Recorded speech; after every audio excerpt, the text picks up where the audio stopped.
Hello everyone, this is Guido Pelagos with a special. Now yesterday I went to the Stelling of Amsterdam, which is the Defence Line of Amsterdam. Now not many people of you might know this, but surrounding Amsterdam in a wide radius there's 42 bunkers and shooting places where they try to save the city from being overrun by the Germans, the French, the English and whatever in the late 19th and the beginning of the 20th century.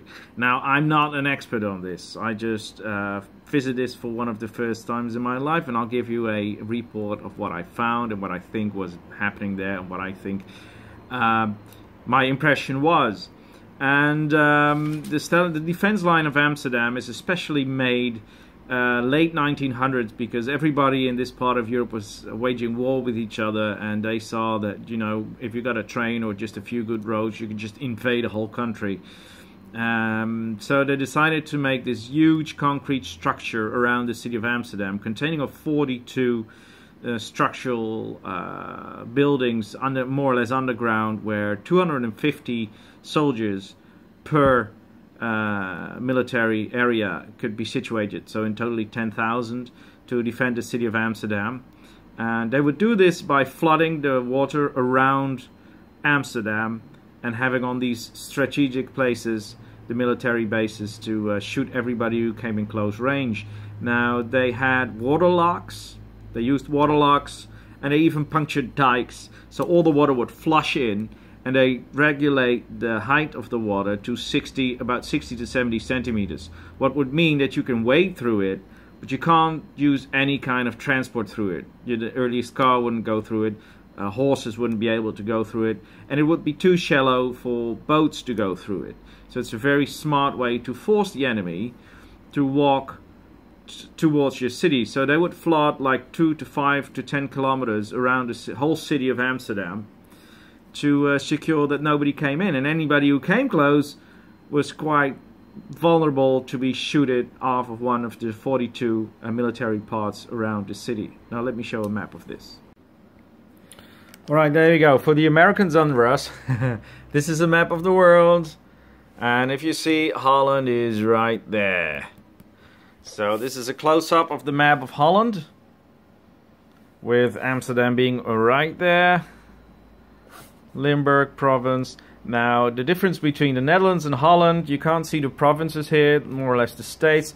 This is the northern part of Holland, this is the southern part of Holland, and these are two provinces. This is Utrecht, Brabant, Zeeland. So only this part has ever been Holland from the 17th century on, very famous across the world. So if you hear people talk about Holland, they're actually talking about this part of the Kingdom of the Netherlands. But anyway, if you search on Google, you will always find Holland as this whole place, probably because the Netherlands is a little bit too long. So I'm going to talk about Holland, but if you want to really know it correctly, Holland are just these two provinces. By the way, where I live. Now, the Stelling of Amsterdam, the Defence Line of Amsterdam, you can see here. Let me see if I can keep that steady. Now, I was here yesterday. Is the fort at Edam. Now, Edam is very well known for its cheese, but it's also quite well known for the Stelling, for the defense line. Now, let me just show you where the defense line is. Here is Amsterdam. So the defense line is right here. So they would flood the water around it. Here you can see Edam, which is here. So now you know where you are. This is the city of Amsterdam. Now, of course, you got Schiphol here. You see the landing zones. That's Schiphol. You got, I'm looking through the camera. That's a bit weird. You can see Haarlem here, IJmuiden. This, you see a very short video. This is the port at IJmuiden. You've probably seen it when I was at the Wijk aan Zee. You can see this. I'll put a short video up and you can see this.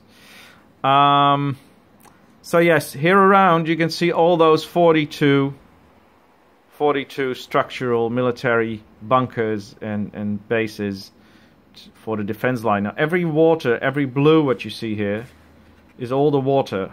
So they would puncture the dikes and they would open the locks, the water locks, to flood this whole area of water. So anybody who would like to come in would have a huge problem, because they have to wade through 5 to 10 kilometers of water, and they'd be shot from any of those points while wading through the water, because you couldn't go with any other thing than just, you know, by walking.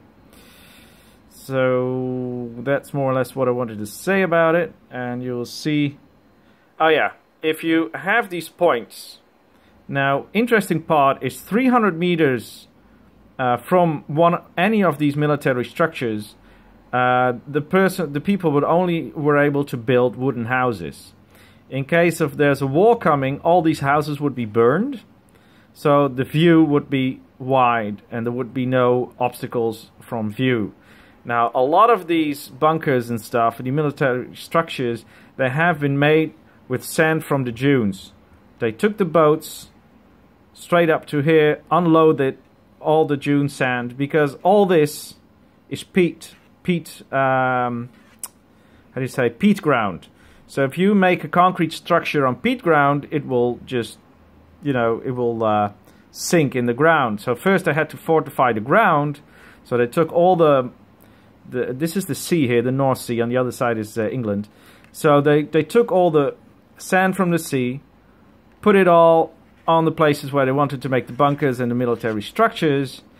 They waited for 20 years for the sand to clink in, to be really fast and steady, and then they made all the buildings. So they made this between 1874 and I think 1911 or 1912. So it's quite a long time to put this whole structure up. And even more funnier, when it was done, well, one of the reasons that Holland was neutral in the First World War was that for the enemy like Germany, France or England, knowing that if they have to go to Amsterdam, they had to go through all this water and all these bunkers, they probably just left Holland be. So more or less that's the function they had. They were never actually active. They never did anything. They never flooded the water around it. Well, the Germans did more or less in the Second World War to prevent the Allies from coming in. But so this is actually, it was in total was like 40 million euros guilders, which yeah, this is more or less like 20 million euros, which is in that time was a huge amount of money, of course, like $1 million a fort. But Amsterdam was being kept safe, more or less, and that was most important. Now, all this area around the forts wasn't green at all. Maybe just the top side, but there weren't much trees and everything, so they had a good shot side. So anything you see with trees now and stuff, that wasn't there. Like I said, the wooden houses were within 300 meters of these forts. They were burned down. With 300 to 600 meters from the fort, you could have stone houses and they could stand up. And to 900 meters, it was more or less free to do whatever you want. And if you see these forts, you have to remember that 50% of these forts are underground. So it's twice as big as you see, simply because the whole concrete structure had to be built on the ground. Because before that, they made brick forts. Problem with brick forts is that in Germany in 1885, I think, they developed the Brisant grenade, or the Brisant grenade. Now this grenade was able to puncture any brick wall. So they had to go with the flow. You know, there's an arms race, so they had to be prepared of those Brisant grenades. Now this concrete is very thick, and it's under a layer of earth. So everything together, it didn't have much of an effect on it. But again, as we know, in the Second World War, we had planes coming in and just flew over, dropped bombs behind the forts, or even worse, get parachutists out, paratroopers out, and they overtake the forts.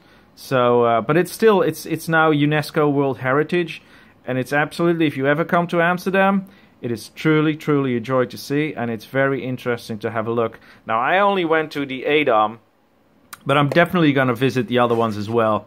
Now, in this video, you will see a lot of different parts of this fort.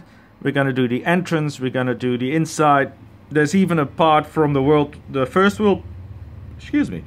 even a part for the First World War, which we didn't participate in, but there is a section that is dedicated to it. You'll see some videos outside. you see some structural videos, you see some and a view of the area. Now, when you see the large view of the area, you must understand that would be all water. So that will be all water. Hope you enjoyed this video. We'll come back to you later. The reason why I put a lot of music under it is that there was a lot of sound of construction work, and the group that I was with was talking a lot of the time, and I don't want people's names to be known and stories they might tell in the meantime. So where I could, there is sound, and where I couldn't, there is music. I tried to put the music a little bit congruent with the images, and enjoy this video, guys. There we go.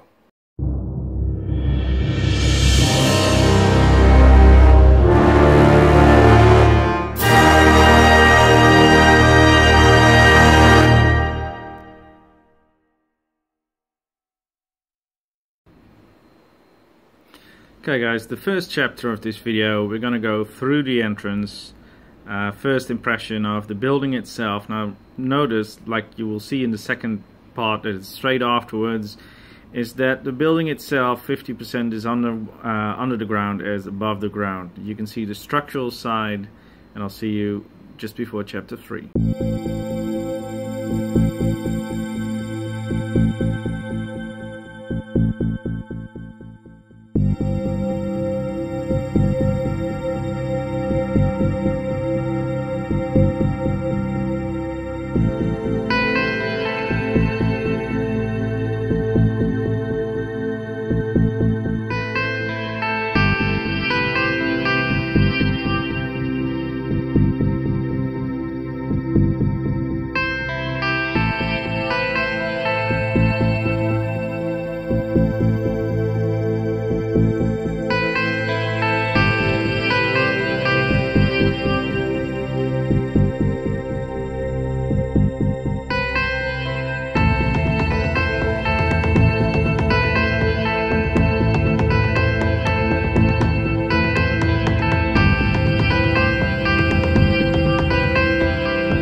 Now here we'll go to chapter 3, the insides of the compound.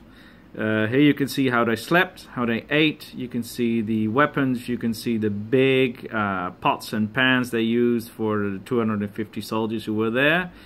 You will also see just after that video, you'll see in the chapter 4, you will see the World War I tribute.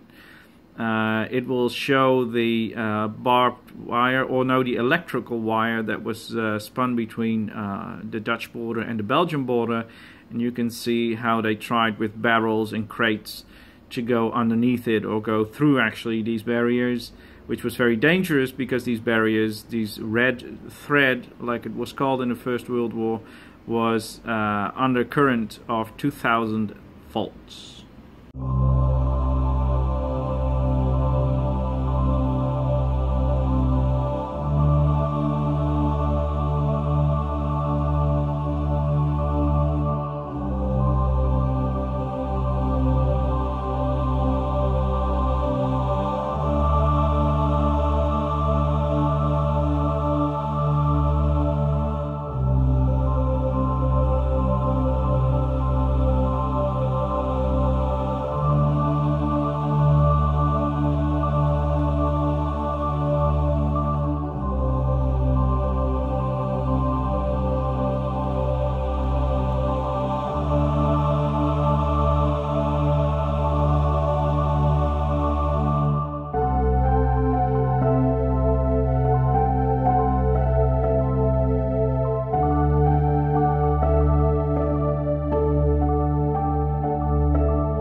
Now you will see the nature, well, a video about the nature that surrounds the area, and you will see a view from the top of the compound, bunker, whatever you want to call it, fort. It's the fort at Edam, so we'll call it a fort. Just remember that all the grass you see would be water in case of war in that time period.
Yes, and after all these impressions, we decided to have a beer outside of the compound near in a local restaurant.